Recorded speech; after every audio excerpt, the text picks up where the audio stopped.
Hey everyone, so I was selected for a special screening of the first episode of the Netflix four-part miniseries, All the Light You Cannot See, based on the Pulitzer Prize winning novel of the same name by Anthony Doerr. And I was really excited to be selected to attend this special screening, so I wanted to share kind of my thoughts and my experience on the screening. The show is going to drop on Netflix November 2nd, so be sure to check it out.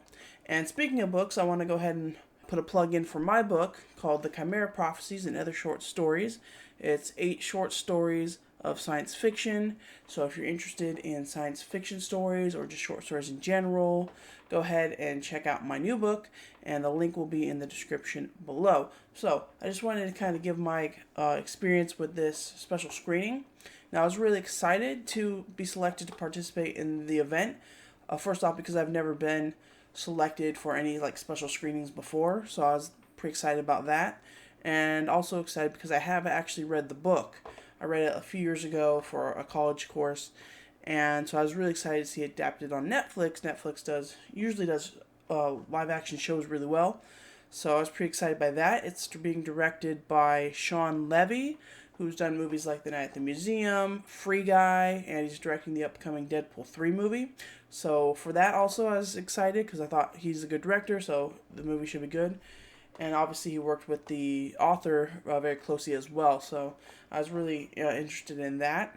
And the book actually takes place in Germany and France during World War II. So for those of you who haven't read the book, it follows the lives of a young blind girl named Marie Laure and a young German boy, Werner, who is like a genius with radio transmitters, and he gets recruited for the Nazi army. And so the book follows like the two of them like separately throughout the years leading up to and then during the war, their time during the war and during the bombings in France. And Werner is recruited by the Nazis to work on the radios, transmitters, and to locate people who are broadcasting illegally. And Marie Laure is sent to live with her uncle, Etienne, in Saint Malo, France, and she actually ends up broadcasting illegally as she's reading Jules Verne's 20,000 Leagues Under the Sea. And then, sort of throughout the whole book, there's also this German officer who's looking for a rare jewel called the Sea of Flames. And only Marie's father, who used to work at the museum that housed the jewel, only he knows where the jewel is located, so that's why the German officer is like hunting her down. And eventually the stories kind of intertwine the plots and everything, but it's actually a really good book. If you haven't read it, check it out. So anyway, the event started with an introduction by the director and the author, which is really cool, and then they showed some behind the scenes clips highlighting the actress that plays Marie. They actually got a blind actress, young blind actress, who's never acted before in anything before. It was her first audition ever, and they selected her. And I gotta say, she was actually really good in this. I would never have known she would never have acted before. So I hope she gets I hope she gets more opportunities off of this because I think she was really solid. She's very kind of charismatic. She had a really good voice because she's doing a lot of speaking over the radio, and very emotional and everything. So I really enjoyed that and the behind the scenes clips that we got at the beginning of it. And then we watched the first episode, and it's probably about an hour long. And so, for those of you that haven't read the book, the show does tell the story out of order. I mean, for those that have read the book, it's out of order. So they start with the older Marie and Werner in Saint Malo, France, just to try and introduce you to these characters. And so it kind of starts with a little bit of the ending, but then the rest of the episode kind of goes back and forth between their young selves and their older selves, so we get more of the story. But I understand why they did it, because they want to kind of throw you in to the kind of action of the story of what's going on, and to understand where these characters end up and where they're coming from, so that you get to know these characters. And so I thought it was a good way to start the show. I really enjoyed the first episode. I really like the cast. It has Mark Ruffalo, who plays Marie's father in the past, and then Hugh Laurie plays her uncle Etienne. And so I really enjoyed. And then the first episode kind of ends on a little bit of a cliffhanger.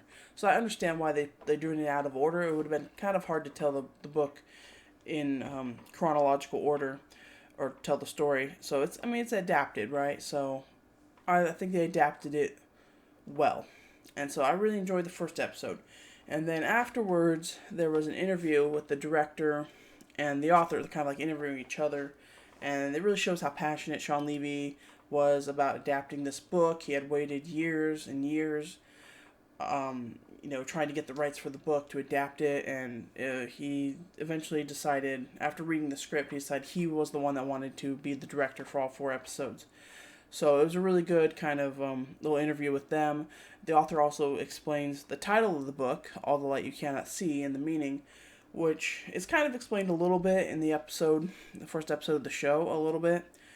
But basically it's kind of like there's all these different wavelengths and light and everything out there that we cannot see, but they still exist. And so it's like this whole other world that we cannot see.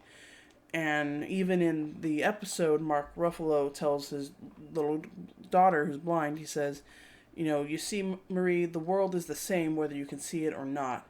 And so it's kind of an interesting little metaphor for her also being blind and seeing the world in a different way. So I really liked that. So overall, this was a really good screening experience. I was really excited to participate. Everything. I know a lot of people in the chat was having problems. I had no problems, technical problems watching it. Some of the people checked out. They thought it was boring. Some people wanted to wait for it to come out on Netflix and binge it. So I actually enjoyed it. I didn't think it was boring. I mean, it was a little bit of a pacing issue here and there, but I still really enjoyed it, and it really reminded, because I haven't read the book in a while, so it really kind of brought all the memories of the book back to me, which I think is what it's kind of supposed to do. So overall, I really enjoyed it. So, I enjoyed the episode. I'm really excited to see the rest of the show when it drops. So be sure to check out All the Light You Cannot See on Netflix November 2nd. Check it out. And if you haven't read the book, you should also check the book out too, because it's really good. It did win a Pulitzer Prize in Literature, so I think you should check that out.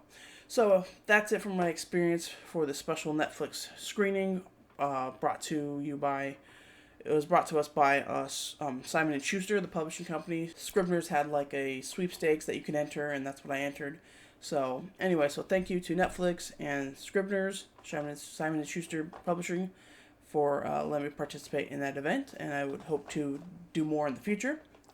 But anyway, thank you all for watching this video, and if you have read the book, be sure to comment below. If you participated in the event, let me know. Be sure to like and subscribe to the channel for more videos, and until next time, the world is the same whether you can see it or not. Bye.